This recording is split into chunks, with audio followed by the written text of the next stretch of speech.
What's the worst thing you have ever done? As a kid, I got bullied a lot.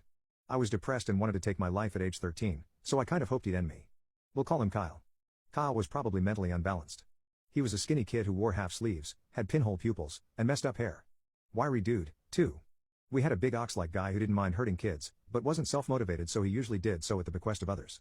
Kyle got Ox to wail on me a few times, or he held me down while Kyle or one of Kyle's toadies wailed on me. I got hurt a few times, and as I was neglected at home, nobody gave a crap.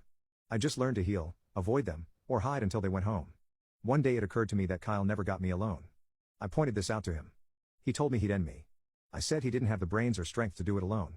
Ox would do it or whatever, because he was weak. Kyle got this look in his eye that let me know I hit my mark. For the next few encounters, I'd say, I see you with Ox.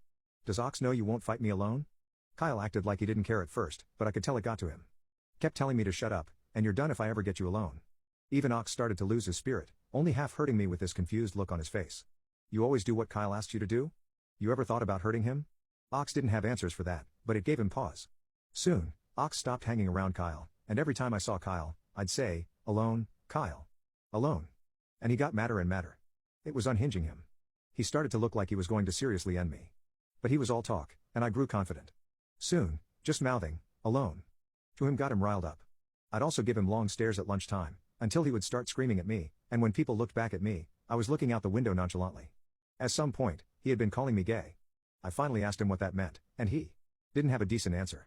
I told him what it meant and said he liked doing it up the butt. Oh, this escalated his rage. I mean, he went from unhinged to hanging by a thread. He started getting a tick in his eye and started pulling at his own arm hair in an OCD reaction. One day, in science class, he was giving me some lip service because he had a supportive buddy with him. At some point, he started throwing paper wads at me. I looked back at him, mouthed, alone. And blew him a silent kiss that ended with a seductive lip lick. He snapped. He didn't just snap, he turned into some wild animal and launched himself at me, screaming some kind of incoherent shrieking like a kid being crushed in a combine. He managed to get within a foot of me, scrambling over desks and throwing everything aside like an enraged baboon before the teacher grabbed him. He stared screeching and clawing at the teacher's face. Luckily the teacher was very tall and had better leverage. It's okay, Kyle. It's okay, let's just go outside in the hallway so you can calm down. The teacher said, and had to carry Kyle's skinny self away like a giant flapping fish. The door closed. We heard more screaming, banging against lockers, and the teacher calling for help.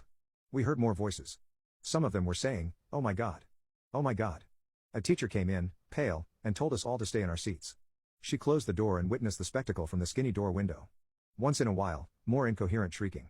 Minutes later, 2 cop cars and an ambulance drove up.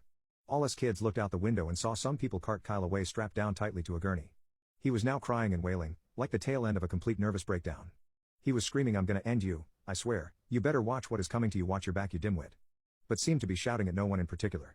He had screamed so much, he had become hoarse by this point, and it was really alarming. No one ever brought it up to me because everyone remembered Kyle attacked a teacher.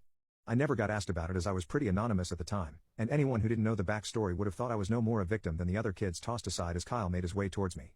Never saw Kyle again. Rumor was he was taken to a mental hospital and stayed there for quite some time.